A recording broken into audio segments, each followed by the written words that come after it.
Petropolis, au-dessus de Rio de Janeiro.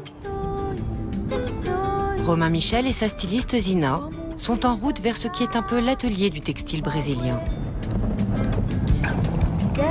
Dans cette petite ville à flanc de montagne, toutes les femmes, ou presque, sont couturières.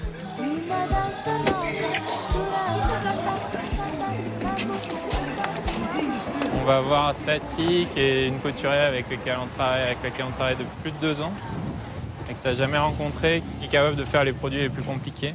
Elle vit là-haut, il faut m'en grimper un petit peu, c'est un peu de sport. Mais du coup, prépare-toi un petit peu.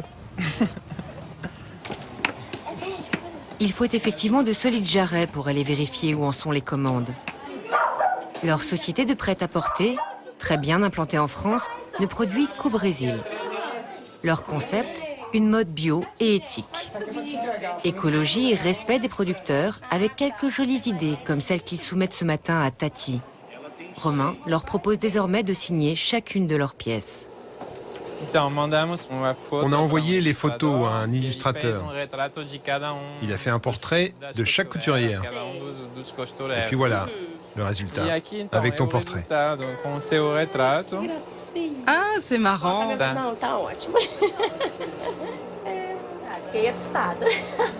Ça m'impressionne. Là, ça fait presque peur. Parce qu'on s'expose beaucoup, hein, c'est... Mais maintenant, j'aime bien. Bon, je ne me reconnais pas, mais j'aime bien. Je suis déjà célèbre. La gloire attendra un peu, mais ce qui est sûr, c'est qu'elle est nettement moins inquiète pour son avenir. Parce que Romain refuse toute forme de travail au noir. Ça a beaucoup changé. La question de la santé, par exemple. Si quelque chose m'arrive, j'ai pas besoin d'arrêter. Ou si j'arrête, je vais avoir une assistance, parce que j'ai une entreprise légale. Pour Romain et Zina, c'est l'essentiel. Ces couturières ont toujours travaillé au noir, sans aucune couverture sociale, en tutoyant la misère. Ils veulent que ça change.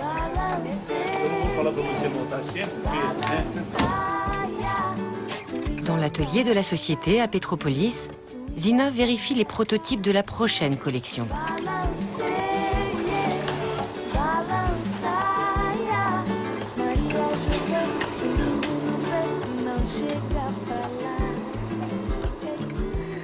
La bretelle a été montée à l'envers.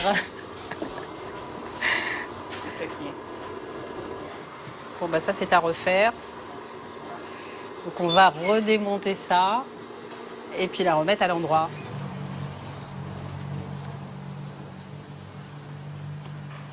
Il y a une expression ici, ils disent toujours « no final, tudo acaba bem ». C'est-à-dire qu'au final, tout finit par s'arranger. Voilà. Le Brésil leur a enseigné la bonne humeur et une certaine décontraction. Ils vont en avoir bien besoin. Très bientôt, ils doivent ouvrir leur première boutique brésilienne.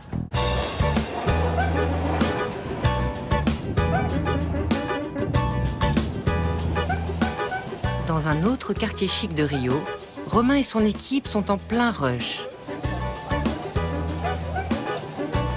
La première boutique de la marque au Brésil doit ouvrir demain matin, dans ce centre commercial sans âme. Leur cotonnade bio et équitable aurait peut-être mérité un cadre plus aéré et naturel, mais Romain n'a pas trop le choix. Les endroits de ce genre sont les seuls à Rio qui puissent garantir à la fois sécurité et climatisation. On est en train déjà de mettre les produits et de faire des tests de présentation. Mais il nous reste beaucoup de choses à finir. On a encore des ouvriers en train de mettre la touche finale. Il faut qu'on range, qu'on organise 2-3 choses.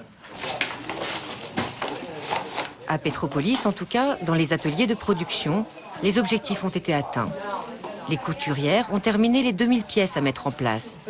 Leurs portraits sont sur toutes les étiquettes. Le fait qu'on travaille d'une manière qui soit responsable, tant sur le point de vue environnemental que social, ça nous apporte un plus, c'est vrai.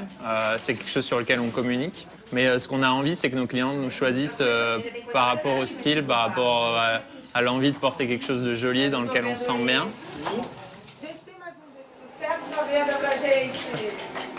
Tout a été terminé au rythme de Rio, donc avec 2 jours de retard. Mais ce matin, la boutique est enfin propre, les produits sont en place. Première cliente, amusée et curieuse. J'ai aimé les couleurs, c'est une mode très jolie, très colorée. Mais j'aime surtout l'arrangement, j'aime beaucoup.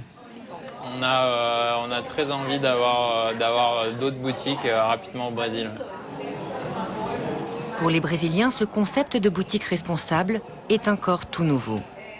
Mais Romain et son équipe en sont sûrs. Les producteurs de coton bio et les modestes couturières de Petropolis vont pouvoir continuer à travailler dignement.